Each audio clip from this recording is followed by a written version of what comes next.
Alright, every pony. Welcome back to my channel.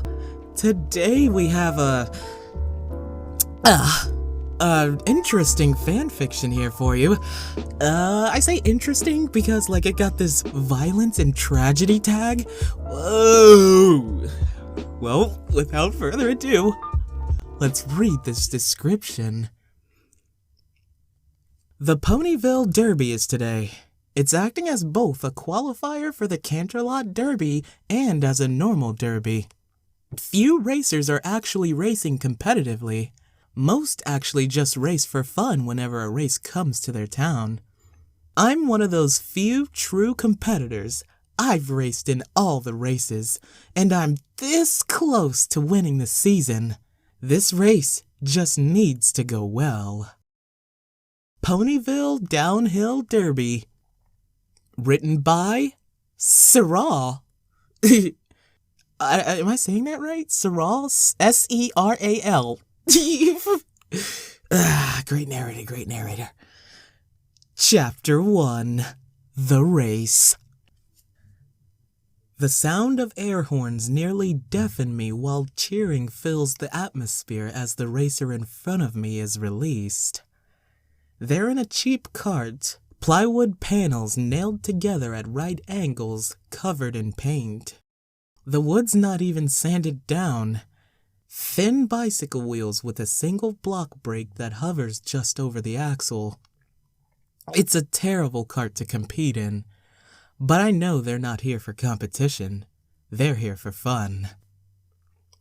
Gravity slowly pulls their cart down to the gravel fire road. It's not steep whatsoever. You'd barely be able to notice the angle of the slope if you were walking on it. But we're not walking on it today. We're racing. I released my disc brakes and rolled to the start line.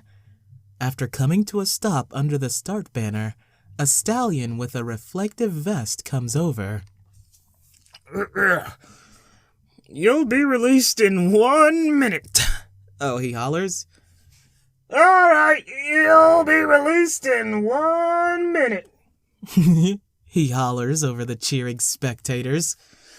Release your brakes on the go and don't jump the start. I nod in understanding and he walks over to the support holding up the banner to pick up his green flag. They repeat that at every race. I'm kinda sick of hearing it, but what can you do? Start a riot? Revolt, maybe? I began a brief overview of my cart and equipment. I checked the straps of my cream helmet and repositioned my aviator goggles. I tug on the buckle of my harness, then put my attention on my cart. My cart's green with a yellow stripe along the center of it. My tires are a steel alloy and have small disc brakes on the hubs. I shouldn't need to use the brakes much on this course, so I swapped them out with a lighter option. I depressed the brake pedal to check for any sponginess or excessive give. Rubber has recently started being manufactured,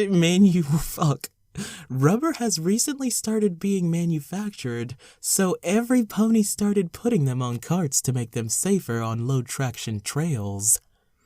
The course consists largely of gravel fire road with trees lining the sides. There are a few limestone cliff faces here and there, but none that you'd drive near. Not near the ledge, at least. You're near the base of a short one near the end, but it's only about 7 feet tall at its peak, so it's not that impressive anyway. 30 seconds!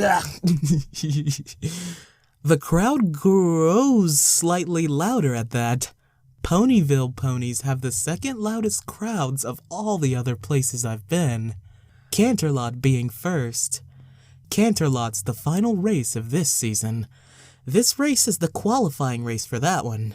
The top 5 fastest competitors get to race there. I'm third in points for the season. First suffered a broken axle in yesterday's practice and can't compete. And second spun out today and currently has the 5th fastest time, so I just have to get a faster time and knock him out. Fourth place doesn't have enough points to get first, even if he wins this race and Canterlot's race. If I qualify today and compete in Canterlot, I'll have enough points to get first place in the season and win. So basically, this is the final race for me. 10 seconds! The crowd starts counting down with the announcer, and noisemakers start making noise, as they're supposed to.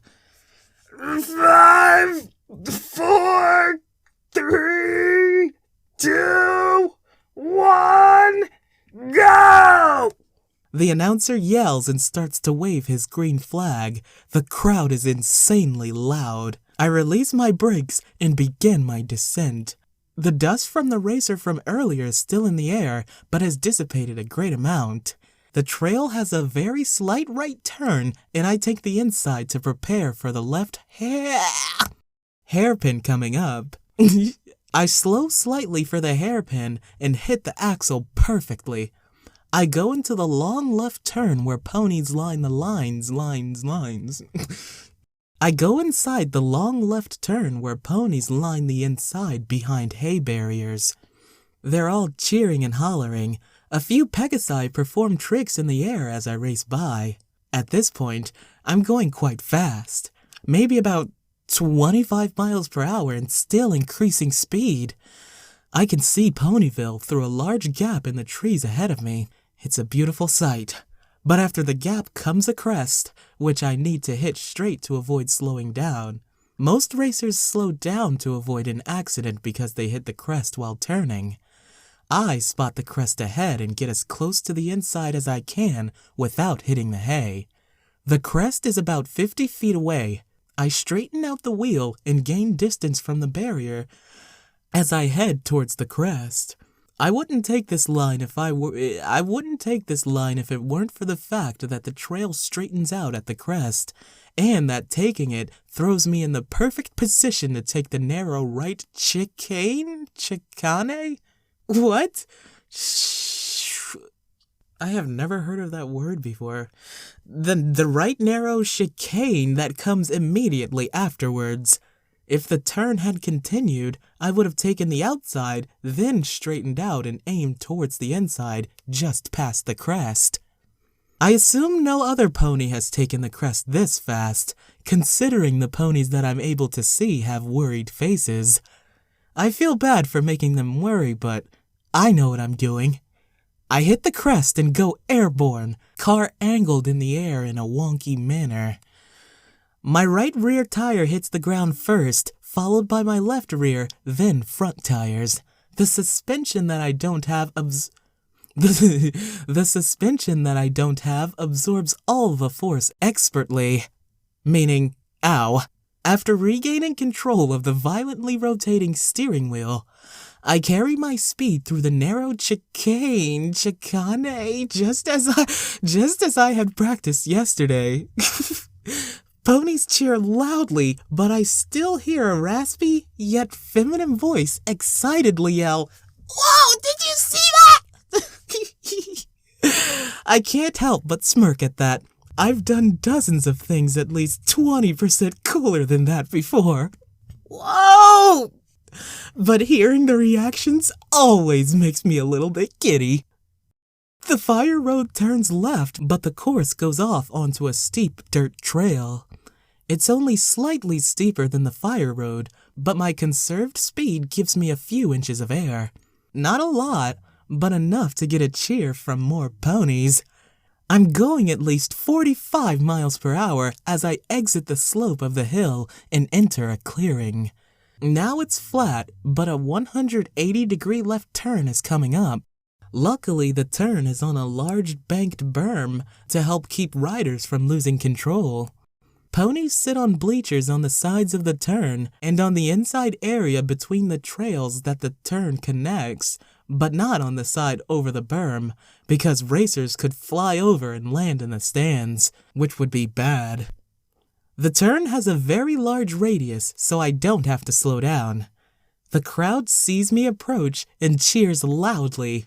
I enter the turn, and my speed and the banked angle of the berm pulls me down into my seat. The force makes the cart extremely sensitive, but I maintain my line. I hold control of the cart as it tries desperately to spin itself out. I'm in the middle of the turn, and I'm at the very top of the berm. My wheels throw dust up into the air behind me. I come down from the berm as I near the exit of the turn. I've tuned out the sound of the crowd by now, and I'm completely focusing on the race. I exit the clearing and re-enter the woods. There's another slope now, and I increase speed going down it. The course transitions back onto the fire road from earlier, which comes in from the left. The slope lessens a little, just enough for me to maintain speed, but not gain any. I go over a tiny wood bridge which crosses over a thin, shallow creek flowing to my right. A long right turn comes up, which has ponies lining the outside and inside behind hay barriers. I raise a hoof and wave at them as I pass. I cross over another wood bridge which goes over the same creek from earlier, but this time the bridge is bigger, and there's a small valley forming around the creek. I take a long left turn with more ponies, but this time it's just a 90-degree turn and doesn't cross over the creek again. It's a short straight from here. I feel the small bumps of the cart riding over the gravel on my body and the vibrations in the steering wheel on my hooves. The air races against my muzzle and I smile at the sensation. A cliff starts to rise on my left, and a valley brings the trees down lower on my left. I'm at the final turn. It's the most dangerous part of the course. Ponies on top of the few feet tall cliffs start to holler at my arrival. I ignore them and put my focus on the turn. The turn is incredibly dangerous, but the organizers ignored the racers' complaints and kept it. It's a decreasing radius turn with potholes and bumps on the inside, near the cliff, and patches of deep gravel on the outside with a hay barrier outside that. But what the worst part is that the turn is off camber. It's only minuscule, but off camber is still off camber. The organizers probably wanted a crash to occur here. Why would they want that? I don't know. Maybe they're bored. I put pressure on the brake and steer into the turn. I feel the force of the turn pull me to the left, but my bucket seat keeps me from sliding. I barely manage to control the rear wheels. From sliding out, and the front tires feel like they're barely maintaining grip. Then I see it. A cart has flipped onto its side and it's taking up the middle and outside of the trail. It's the cart that took off before me. There's a bunch of ponies crowding it. I don't have enough room to safely slow down, and I can't turn towards the inside or I'll understeer straight into them. I straighten my wheel and slam on my brakes. I'm hoping that the deep gravel and hay can slow me down enough to keep me from going over the edge. Both front wheels lock up as I aim just left of the group, but then my brake pedal dips down and my front right wheel unlocks and starts to rotate. The cart veers to the left as I countersteer to the right. And the brake pedal drops all the way down to the floor just as my left wheel starts to rotate. I'm forced to jerk the wheel all the way to the left to avoid spinning the cart from my previous countersteer and flipping the cards. I successfully keep the cart pointed straight, which means I'm pointed straight at the hay barrier, which does nothing to slow me. The bales of hay weren't tied together like they were supposed to be. The front of my cart drops instantly. The front digs into the dirt. The front digs into the dirt, and I'm catapulted into a somersault. I'm spinning so fast the sky and earth mix together. I close my eyes out of instinct. I hear the carnage. I hear wood smashing, branches being torn, thuds. There's so much sound. I feel every hit my cart takes. My helmet takes off. My helmet takes a hit from something. hard. My forelegs are thrown about willy-nilly. My harness digs deep into my chest. Should have patted it. I come to a rest in the creek from earlier. It's flowing extremely slowly. It's so shallow that a few normal-sized rocks break the surface every so often. It's about 2 feet wide. The valley is very steep. The trees aren't as dense near the edges as they are further up the valley. I get tunnel vision and feel dizzy, but it goes away after a second. It's very quiet. I don't hear anything. No rustling of the leaves, no birds, nothing. I taste blood.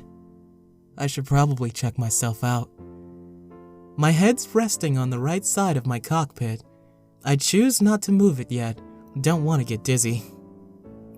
I reach under my chin with my left hoof to undo the strap of my helmet, only to feel no strap.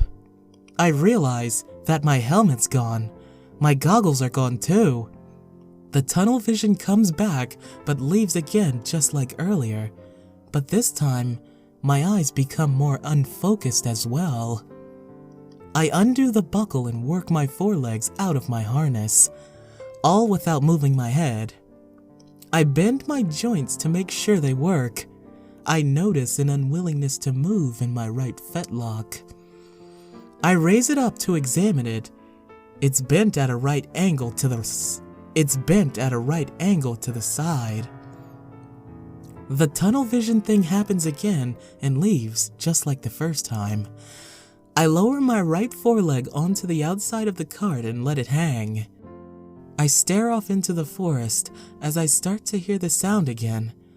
I hear ponies yelling in the distance. I hear the wind and the leaves. The quiet flow of the creek is relaxing.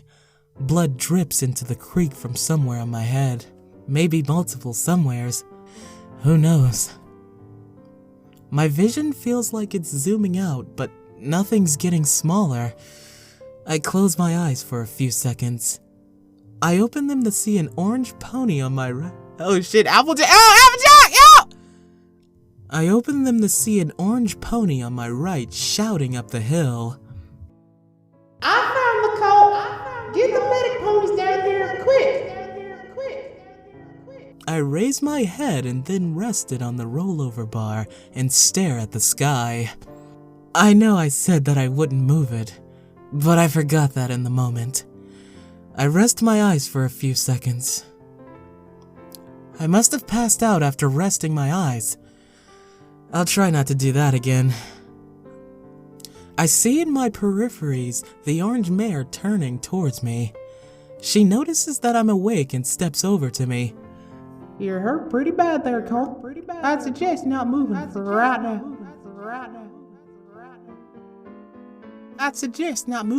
now.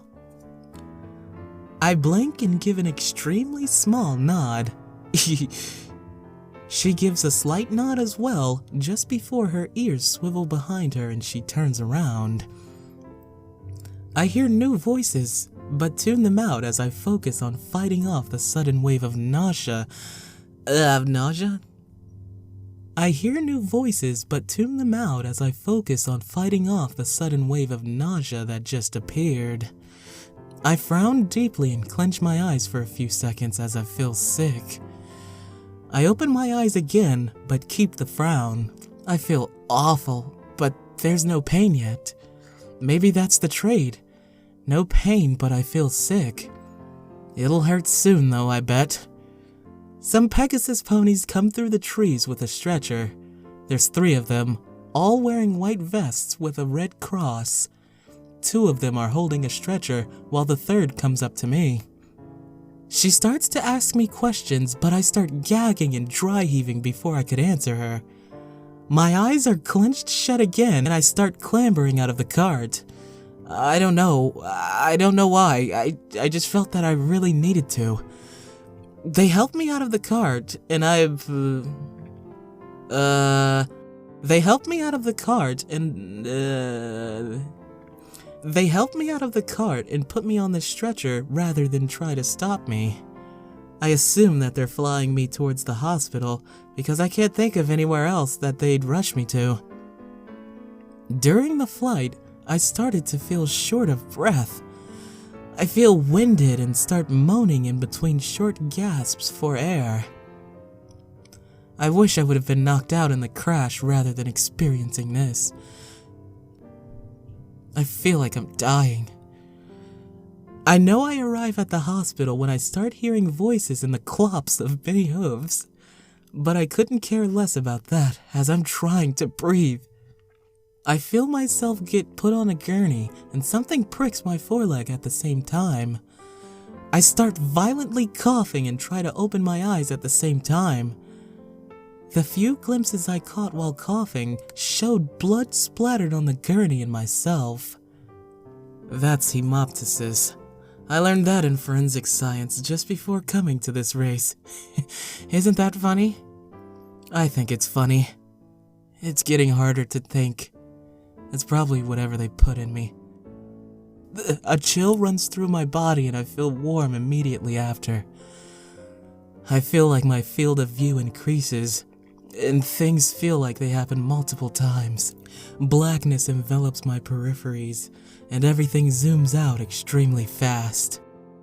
I can't feel my body anymore, and my thoughts are slowing. I think I forgot to put on a hose clamp after I installed those small brakes. Oops.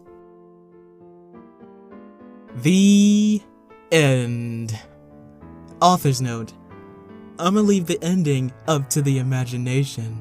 It's also my first fic. Hope it was okay. Oh! This fanfic, whoa! Like at the end, like I was like, whoa! Like at the start, hold on. At the start, I was like, whoa! I was like, whoa! Okay.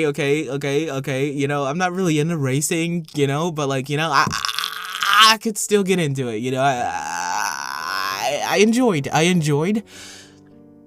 I'm not a reviewer, so hey, spear that like button. Spear that like button. No, not yet. No. Oh, fuck. Whoa, that ending had me like, whoa, holy Scheisenbergs, boys, Scheisenbergs.